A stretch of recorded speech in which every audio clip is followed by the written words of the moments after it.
Ребят, всем доброе утро. В общем, знаете, обожаю, конечно, такие моменты. У меня такого давно не было.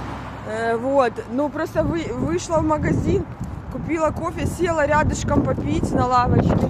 И ко мне подошел молодой человек, подарил с утра цветы. Я просто вам передать не могу, если честно,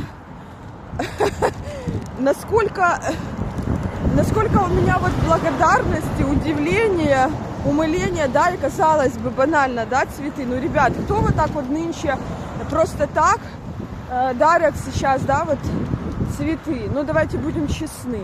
А особенно в Европе. Как бы у них даже не принято у многих, ну, там на свидание дарить цветы. А здесь просто на ровном месте вот такое вот. Ну все, всем классного дня, ребятки, давайте. До встречи.